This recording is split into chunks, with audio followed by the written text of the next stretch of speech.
Modern life. Between careers, kids, and health, it can be mayhem. That's why we're here. I'm Dr. Lisa Varghese-Kroll. And I'm Dr. Lonray Falusi. We're physicians, moms, and longtime friends who break it all down for you. Wondering how to juggle all the balls and still stay sane? Looking for advice but don't want to be overwhelmed? Curious about how to make the most out of life for your family but enjoy it at the same time? You're in the right place. Welcome to Health and Home with the Hippocratic hosts. Since the start of the pandemic, more and more families have considered packing it all up and moving abroad. Today, we have part one of our discussion with Jennifer Stevens from the blog Adventurous Appetite, an American international school teacher who did just that and has now lived all over the world. Wondering what the biggest challenges are to life in a new country, the biggest benefits, and whether she'd do it all again? Keep listening to find out all that and more. Hey, Lon. Hey, Lise. I'm looking forward to this one. Since you and I are both transplants to the U.S., you know, you and I have often talked about what it would be like to move back to our home countries, Canada and Nigeria, or what it would be like to check out other countries, and all the pluses and minuses that would be involved, and how exciting it would be. And, I mean, House Hunters International is legit my favorite show. I mean, who doesn't love HHI? I mean, that is what the cool kids call it, right? As of right now. Sure. Yes. Let's say, yeah. We have deemed it. Yes. Yeah, I mean, it's always been fun to think about exposing our kids to another culture and world travel. But then with COVID, we started hearing lots of chatter about moving abroad, you know, becoming a little bit more urgent and more serious. Yeah, I mean, I think people are thinking about a better quality of life, a better access to healthcare, effective governance. I mean, the list goes on. Absolutely. And, you know, according to the U.S. State Department, there are approximately 9 million Americans living abroad. Though this number isn't exact because the census actually isn't required to count citizens abroad and because those citizens don't always register with their local American consulate. But still, that's a pretty significant number. Yes. Now, okay, let's play a game. Can you guess, Lonray? According to the website. Sorry. Whenever Lisa says, let's play a game, anyone who's known us will know. Just hold on to your chair. Like, crazy things are about to happen. At my wedding reception, we played games. That pretty much says what you need to know. All right, I'm ready. Ready. Okay, you're fortified. You have your coffee. So, according to the website internations.org, what were the top 10 countries for expats of all nations to move to in 2015? Expats of all nations.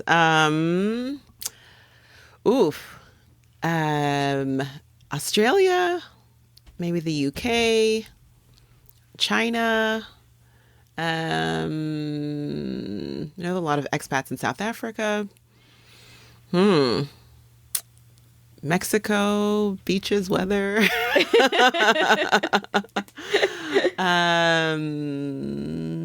Japan, maybe. Yeah, what's on the list? I'm curious. You got some of them. Okay. So the list is Ecuador, Mexico, Malta, Singapore, Luxembourg, New Zealand, Thailand, Panama, Canada, and Australia. Wow. So I think you got half of those. I mean, are there any that kind of surprise you or entice you? Luxembourg is surprising. It's such a tiny country. Right, aren't they full? Right. Like, they thought they would have reached maximum capacity right now. Interesting. Yeah. I mean, anywhere that's warm entices me. Mexico sounds lovely. Wow. So I have to say, Luxembourg kind of entices me. Yeah. Like the skiing, you know, or moving back to Canada. Australia would be awesome. Yeah, these are all, maybe we'll just try all 10 long. Yeah, you know, exactly. Do a rotation. In our hiatus, yeah. We'll send our families postcards. Right. So cool. So, and we'll link to that stat about the top 10 countries in our show notes at hippocratichost.com. So, like we said, all of those places sound awesome, but the actual act of picking up and moving your whole life to another country can seem pretty daunting. I mean, where do you even start? So that's why we're happy to have international teacher and blogger Jennifer Stevens on the show today to tell us how she did it and what it was like. She's the voice behind the blog Adventurous Appetite, and she's an American who has now lived and thrived in 4 new countries. She's a native Floridian who left the Sunshine State in 2009 to travel the world as an international school teacher. She's since lived in Seoul, Bogota, Shanghai, and now Romania, where she created the American International School of Bucharest's journalism program and student newspaper, The Bite.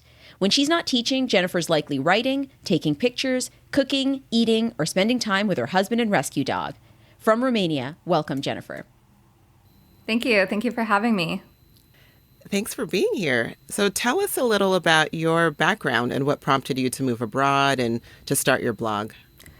Well, this is, I believe, my 11th or 12th year abroad. I didn't plan it to be that long.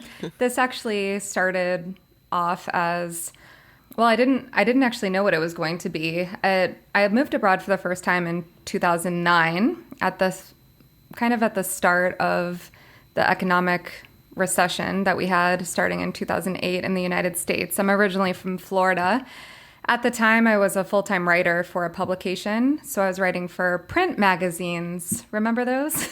Yeah, vaguely. I'm dating myself a little bit, but I kept seeing desks open up, and I was very aware that my time was probably going to come to an end pretty soon. Mm-hmm. So I was trying to come up with alternate plans. I had really only been a writer. I had also done sales, but wasn't really interested in getting back into that role. So I just said, why don't I teach overseas for a year? You know, I can teach English. I majored in English and creative writing. So I had some friends who had taught in Japan right after college and contacted them, started looking at some resources online, and decided to move to Seoul, South Korea, not knowing anyone there. Wow. Yeah, and I thought I'd do it for a year and then see what the economy looked like and see if I could get another writing job. And a year went by really fast, and my director in Seoul asked if I would stay on another 6 months to graduate with the kids. And I happily signed on for another 6 months and was able to save up enough money to travel around Southeast Asia for a few months after that, and met some international school teachers, which I honestly didn't know that job existed before I set off on this journey. And I was like, wait, what? You guys have how much time off a year and you're able to live abroad? And so I decided to move back to Florida for a year, and I got my teaching license and some teaching experience. And then I got a job at an international school in Bogota, Colombia. And since then, I've lived in Shanghai teaching, and now I'm in Bucharest for my 5th year teaching journalism at the American International School here. Wow, that's such an amazing adventure. You know, I mean, I think to most of us, that sounds incredible. So what have been the biggest benefits that you would say to living abroad in your 11 years? Wow. Well, I have to first say, because my husband will listen to this, that the biggest benefit was meeting my husband. Well done. Of course. All right, check. But actually, he is from Australia, so we could not have grown up too farther places away from each other. So that is actually a benefit. The biggest. And where did you all meet? We met in China. Okay. We were actually working at the same school. And so he is from Australia, I'm from Florida, and our dog is from Shanghai. An international family. Yes. But besides that, I will say that the first thing that comes to mind, in all honesty, is perspective. The amount of perspective and understanding I have for people and for the world and for people's different experiences has changed me forever in the best ways. I'm a completely different person than I was 11 years ago. Yeah. I also have developed a sense of patience that I don't think I would have had I not lived in non-English speaking countries.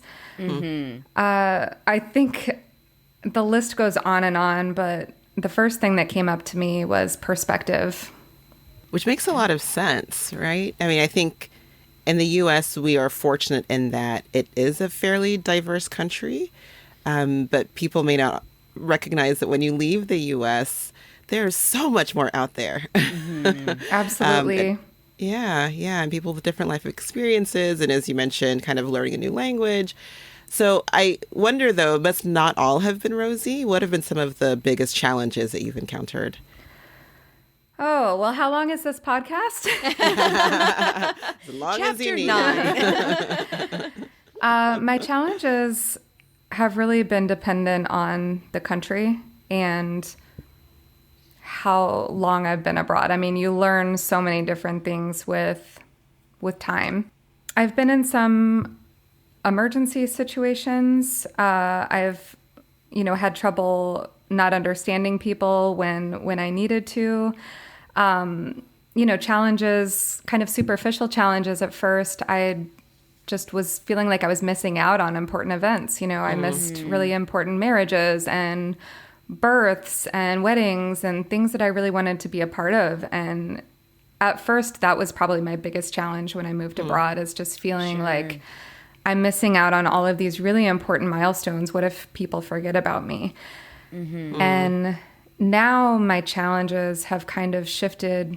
I would say teaching in general has been a huge teacher for me. There are challenges every single day, especially when you're an international teacher, to make sure that you understand, first of all, where you're living. Second, the situation and context of all of these different nationalities. They're in one room, and how you teach something and how you understand where they're coming from.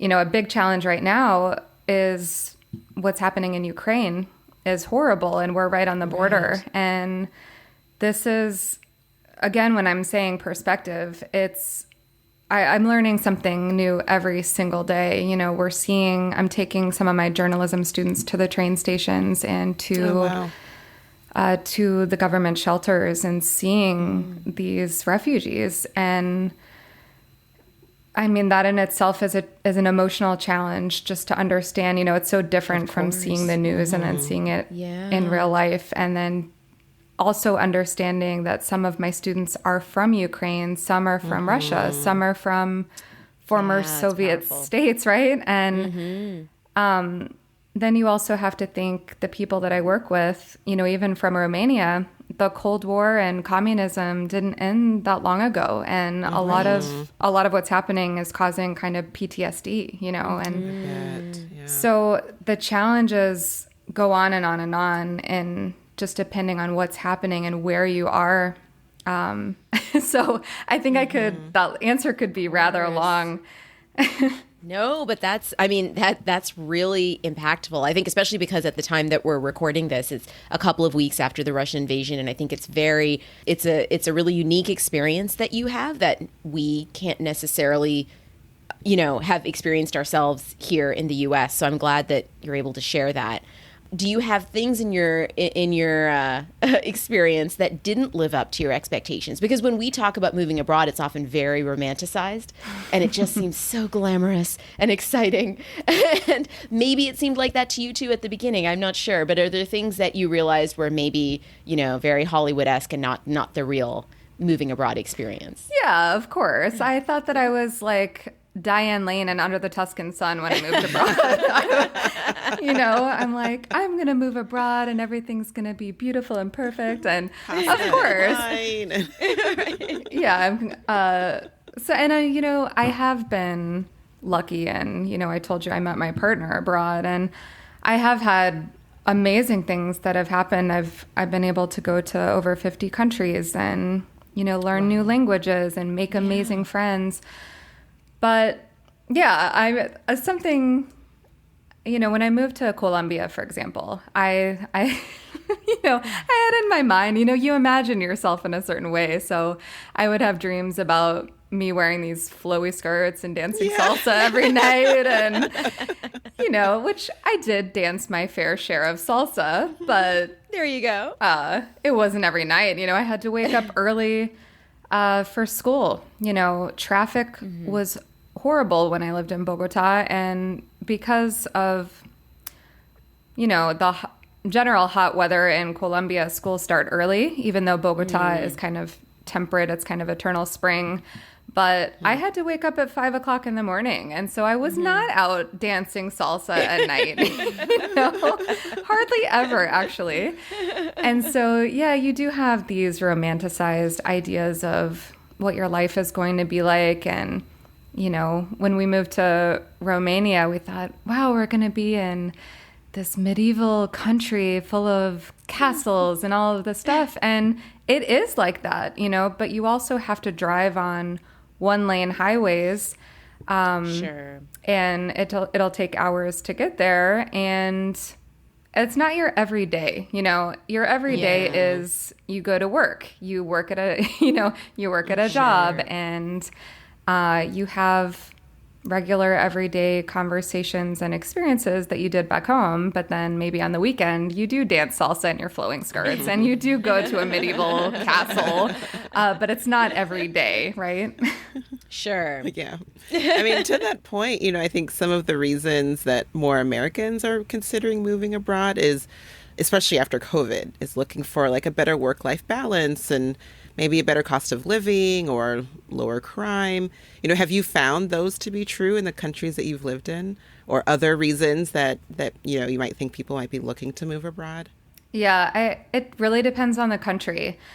And it depends on what you're doing abroad. I'm a teacher, and I haven't always been a teacher. And so I think teaching in general, for me, I've always struggled with kind of that work-life balance because it's a service-oriented job and it's emotional. And so it's really easy to take your work home with you. So I think those struggles are everywhere. It's not an expat or moving abroad thing that you can escape from. So I think wherever you are in the world, you have to set your own boundaries. In terms of, I think you mentioned cost of living. For me personally, that is huge. And I have been able to save a lot more money than I could have if I stayed in Florida, especially now with so many people having moved down to Florida. Right. My partner and I have thought about the last few years moving back just, to check in and be close to family. And honestly, it's so prohibitive. I can't wrap my mind around moving back just for the sheer cost of health insurance alone, getting a car, getting an apartment. Because when you're an international school teacher, not all schools, but most schools do pay for your apartments. And so they pay for your healthcare, your apartment, and there's incentives for living abroad because, you do give up on being close to family and friends and missing out on things. So I've been really, really lucky in that way of being able to save money because I haven't had to pay for necessities. Right. But I will say, even without that built in, cost of living is so, for me, has been a lot cheaper, even without health insurance, because I have had to pay out of pocket, and it's night and day how much you would pay out of pocket in every country I've lived in besides the States. And, there's public transportation everywhere I've lived, and that doesn't really exist as much in the States. No. Even here in Romania, for example, if I get an Uber or a taxi to school, which can take 25 minutes, I live downtown and our school is a little bit north of the city, it'll cost me $5. Wow. Yeah. That's incredible. Right. And, we're fortunate enough to live in a 3-bedroom apartment right now in Bucharest, in a really nice area where we can walk around, and our rent is 1,000 euros a month. Wow. Oh my goodness. Is there room for 2 more? Just asking for a friend. Perhaps, yes. Booking a flight right now. So, it really depends on, though, where you're going. We live in Eastern Europe, which is less expensive than most of Western Europe, depending on where you're going. However, my partner and I lived in Shanghai, which is a really expensive city, depending on where you live in the city. We lived in a very, very small shoebox apartment. Thank God it was like at the beginning of our relationship when you're like so in love and you want to be on top of each other.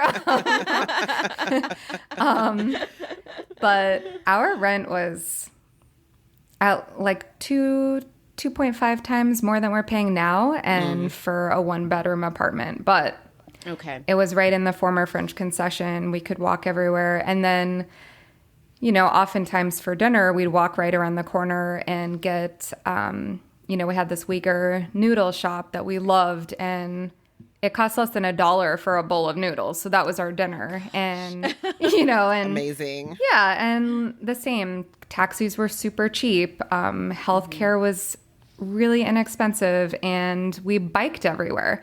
So it's those kinds of things really add up. So in my experience, yeah, the cost of living has been a huge reason why I continue to stay abroad. Right. Just because I wouldn't be in the position that I am now for retirement. There's no way. I don't think I would have saved any money if I had stayed. Yeah. Yeah, no, that makes perfect sense. And so for those who were interested before, but after hearing your answer to the last question, are even more interested, you know, but they're maybe unsure of where to start or where to move to. What would you suggest in terms of that kind of soul searching? Like, what are the best ways to find out what countries are most conducive to the lifestyle or the culture that a person might be hoping to find?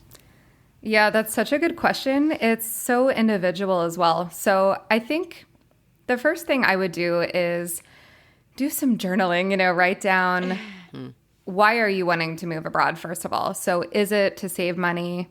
Is it for adventure? Is it for, you know, to give your kids that kind of third culture kid experience where they're learning, you know, they're surrounded by different cultures and learning new languages. So at first I would identify why you're moving abroad. And then I would probably identify what your deal breakers are. So do you really want to learn a new language? If not, and that's okay. You know, some people aren't good at learning new languages. And so that would be a huge red flag if you were moving somewhere where no one spoke English, you know? Yeah.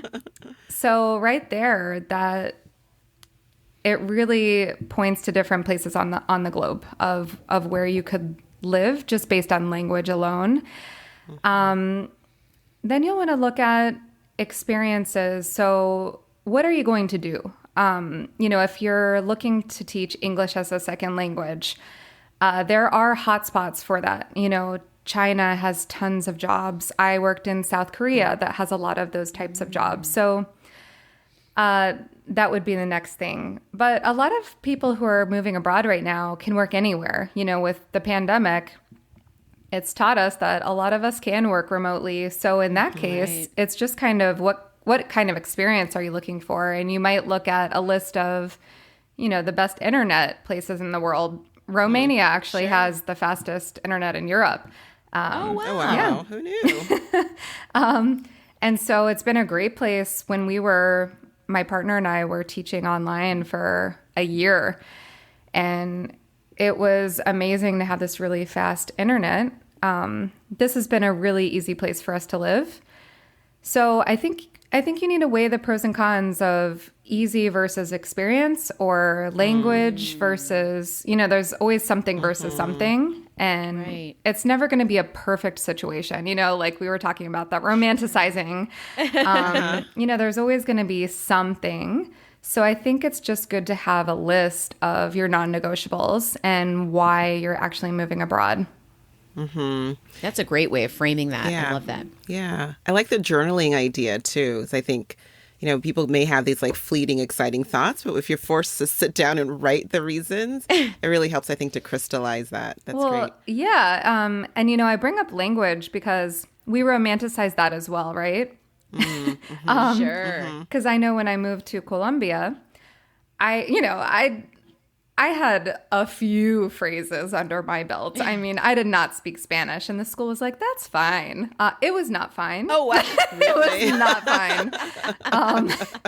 You know, and the only other experience I had living abroad was in Korea, and the place that I lived in Korea, there was not a lot of expats. And so I looked very different. I looked foreign. And so people didn't expect me to speak Korean. I did learn quite a bit because I loved the food so much. And so, and it's actually a pretty easy alphabet to learn and to be able to phonetically say. Oh, good to know. Plus, having a Korean partner was very helpful. But I got used to being kind of, quote unquote, the foreigner and not having that expectation to be fluent in the language. And when I moved to Colombia, I could pass as Colombian, and I probably put this pressure on myself. No one else was really putting this pressure on me except for myself. But I just thought, since I wasn't kind of labeled as the foreigner or seen as such, I just felt so much pressure to learn Spanish really quickly. And, learning a second or a third language in your 30s is different than learning, when you're younger. And so, right? And it's really exhausting. And so if you're going and working all day and then coming home, and I had a tutor a few times a week, and then you're trying to practice. And so, it was, I don't even remember. Sorry, I went off on a tangent, but it was not, learning Spanish was not romantic. It was basically where I was going with the statement. the thesis. Thank you. The thesis statement of my long-winded answer was that No problem. it was not at all romantic. I was making the stupidest, the stupidest mistakes ever. And I was so stressed learning. So my second year in Colombia was so much more enjoyable than my first. Yeah, it's so interesting. I think, a lot of us, myself included, learn a second language, most commonly Spanish, in our medical careers. And I agree. Learning a new language in like your late 20s or your 30s is not as easy as when you're in a classroom, 5 days a week. And then you're turning around and you were teaching in that language, right? No. Oh my God, no. No one would ever allow me to teach in Spanish. But we did have after school meetings led in Spanish. And so, you're constantly translating, and you don't realize how much brain power is being used and how exhausted you get just by doing that one thing. So I think it is important to think about language as a big part of where you decide to move. Sure. And I mean, children, we know that their minds are so elastic. We both wanted our kids in foreign language early for that reason, because I feel like that window kind of closes. Oh, it does. Yeah. Like, it's easy for a very short period of your life. Yeah. Again, that kind of goes with that cost benefit thing when you're looking at where to move, because if I had kids, I would love for them to be immersed in Spanish. Sure. And so that's really something to think about. How many people in the world speak this language? Is this a language that my kid can use for the rest of their lives? If so, it's really an amazing opportunity, because as a teacher, you see that students learn languages faster if obviously they're immersed and they have friends who speak that language outside the classroom. Yeah. Totally. Yeah. And you talked about finding a job. You went from journalism to teaching. And I imagine people who are thinking about moving abroad, finding a job can sound really intimidating. So what tips do you have for people who may feel like that move of a job may be just a major barrier for them?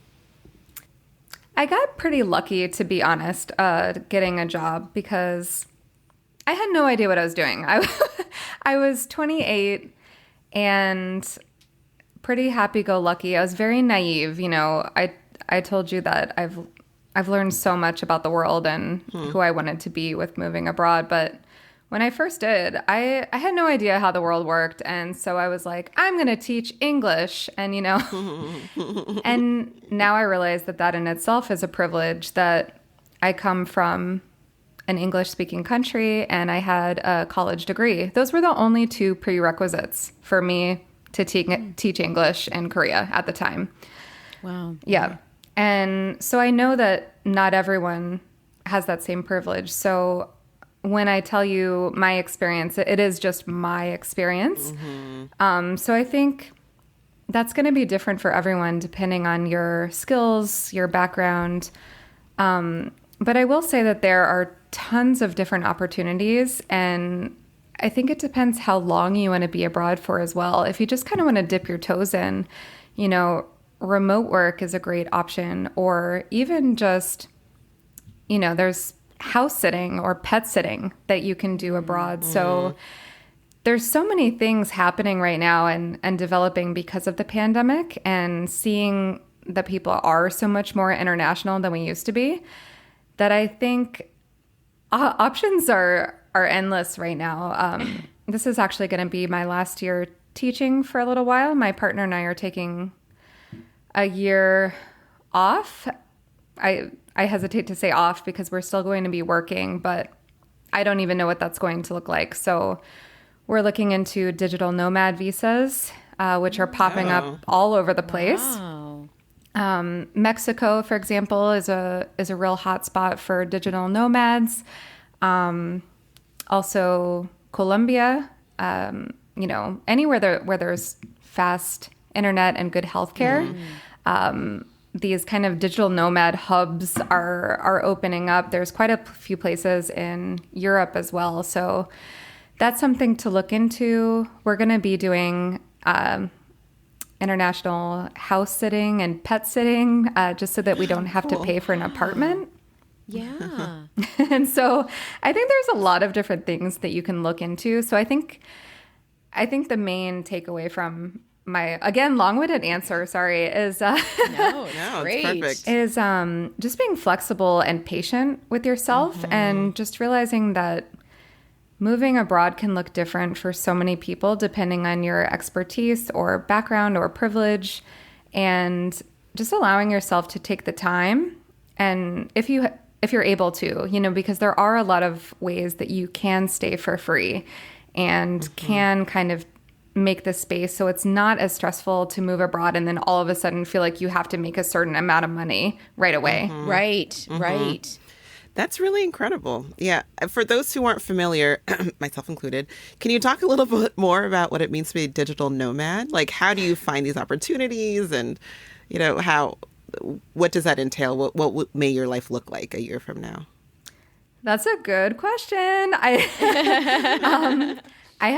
have no idea, to be honest. I'm lucky because I've always been a writer. So even though I've been teaching on and off, I have been keeping my portfolio active and writing online. So my transition's going to be a little bit easier than my partner, who used to be a scientist and then he was an international science teacher. So for him, I think he'll probably do online tutoring. He's also a really good photographer, so he might be looking at Airbnb experiences and, taking pictures for tourists. I mean, who knows? But and I think we're both allowing each other that kind of time and space to figure things out. So that's why we're looking into pet sitting and house sitting, and looking at the longer Airbnb stays, which are usually half the price, just so that we're not stressed about money. I see what it means. You're untethered, Yeah, right? exactly. To a location, and you can work anywhere. Yeah, that's exactly what it means. I mean, I think that term is relatively new, or at least it was for me. I had never heard of that. But basically, it just means that you're not, exactly what you said, you're not tethered to anywhere in particular, and you have the ability to work online. And a lot of different countries, Romania included, are seeing this as a real opportunity to get long-term tourists coming in and bringing money into the country. So we're looking into Croatia as a place to plant our feet next year, initially because we have a car and we have a dog, and we thought, where's close enough that we can transfer our license plates and move over legally? But we also know friends who are doing that in Portugal. Lisbon is a real hotspot for digital nomads. And the reason being is, again, the internet infrastructure, cost of living, the healthcare is really good there. But they also have these hubs, like WeWork or those types of alternate workspaces. So you can go and instantly have a community of like-minded people or people who are doing the same thing. So there's a lot of networking opportunities in these hubs. Those are amazing. Yeah. But I think another thing that people find intimidating about picking up and starting over is friends, building community. And you've done that in 4 different countries now. Do you have tips for sort of helping that process along? Yeah. So again, I've been pretty lucky because I have been hired by schools.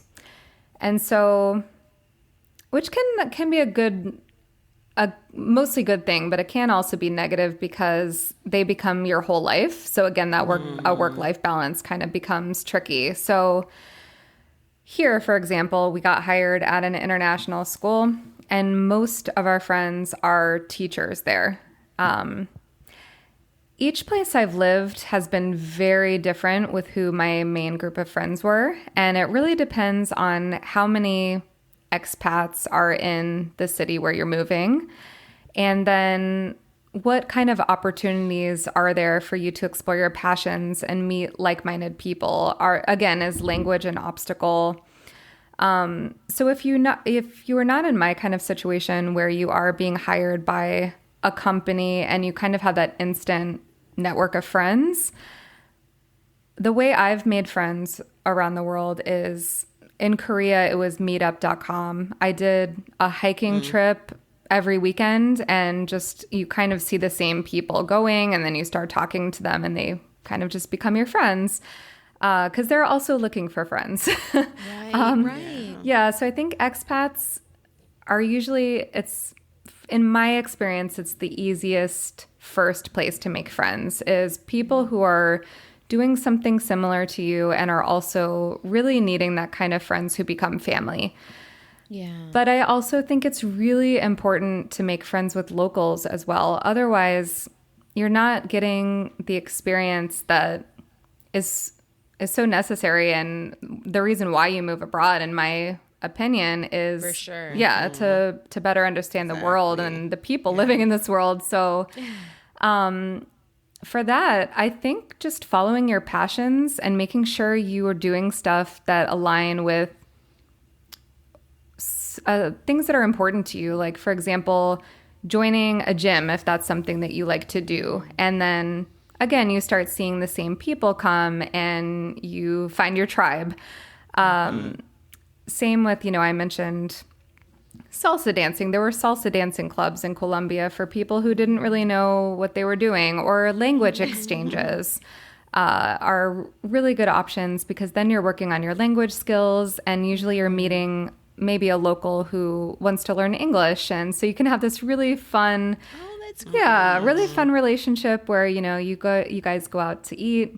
And those are some of my fondest memories, is that's how I learned some Korean, is going out for Korean food and just laughing and stumbling over the languages and, using Google Translate. And it's a really nice, fun experience. And you become closer with those people faster than you would, at least I have in the States. I think even romantic partnerships, I think for me at least, have moved faster than back home in Florida. And I think it's because it's that need to connect.